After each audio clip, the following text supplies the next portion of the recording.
As you come up to 10, that is their god. That is 10. That is the hermaphrodite.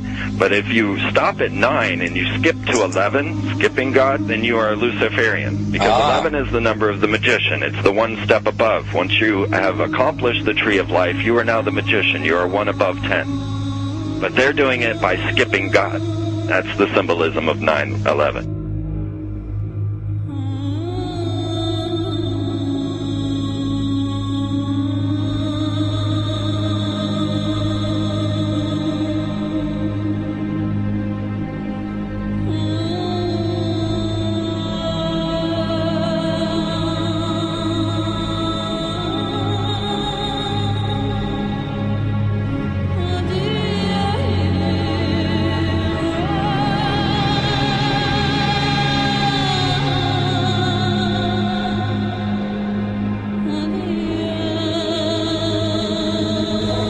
It is a big idea, a new world order.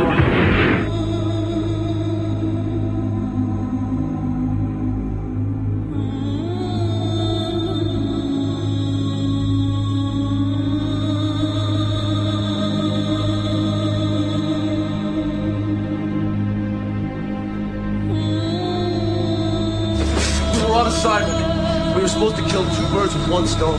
In Fight Club, Project Mayhem destroys a giant bronze spherical sculpture. This seems an obvious reference to the sphere at the World Trade Center complex. Trust me, everything's gonna be fine. In a pivotal scene reminiscent of 9/11, we see the destruction of skyscrapers and the change of a skyline. Second anniversary of the 9/11 attack on the World Trade Center, George Bush asked for an $87 billion increase in military spending.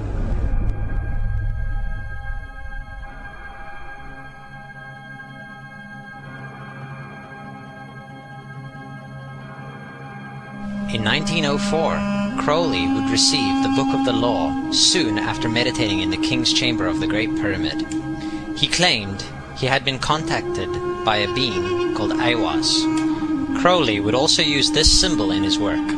Some of its meanings are said to include a reference to the number 77 in Hebrew and a connection to the god Pan. Crowley made this drawing of a non-human intelligence he saw during a ritual.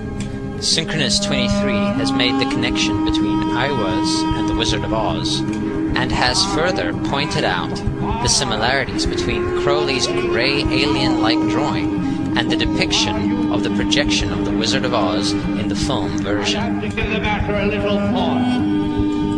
The much overlooked theory has been put forward on the internet that when we are looking at George W. Bush, we are actually seeing Aleister Crowley's grandson. I have suggested that this video footage of George W. Bush reading The Pet Goat, coinciding with the start of the 9/11 mega ritual, is in fact a dedication of the 9/11 mega ritual to the great god Pan by Aleister Crowley's grandson.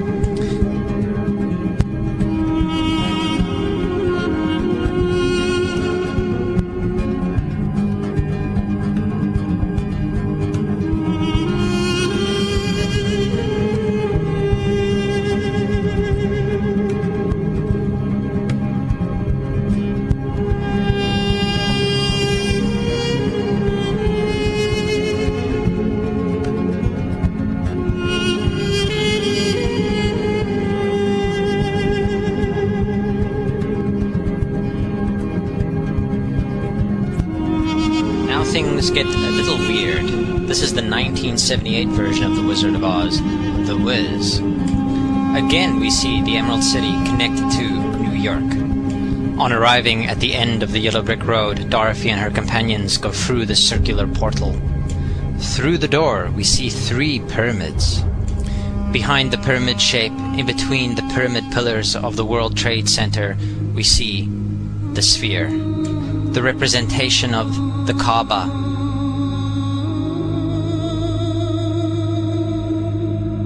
The inhabitants of Oz dance around the sphere in ritualistic fashion. Fashioned in giant letters over the dome of the sphere, we see the word Oz.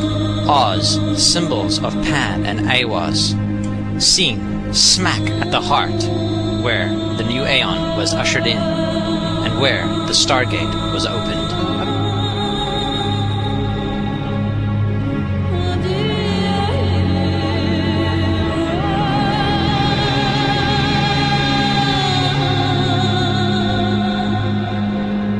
Between the Twin Towers is called the Spherical Caryatid. It was made by artist Fritz Koenig and was nicknamed the Sphere.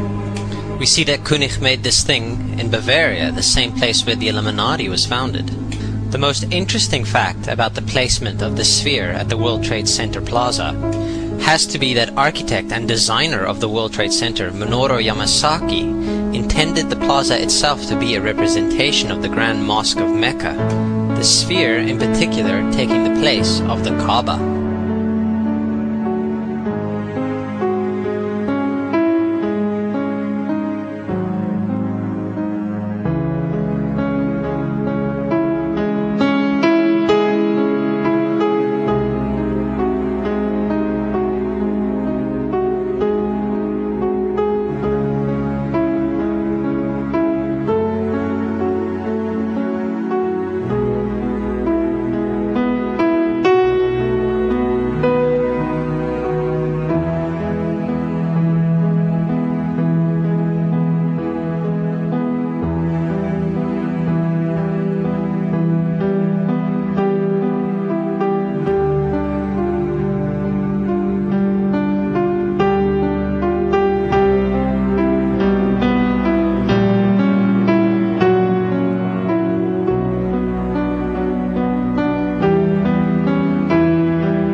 So, my friends, it's time you start placing your faith and your dedication to the one and only God, the everlasting creator of everything on earth and in the universe.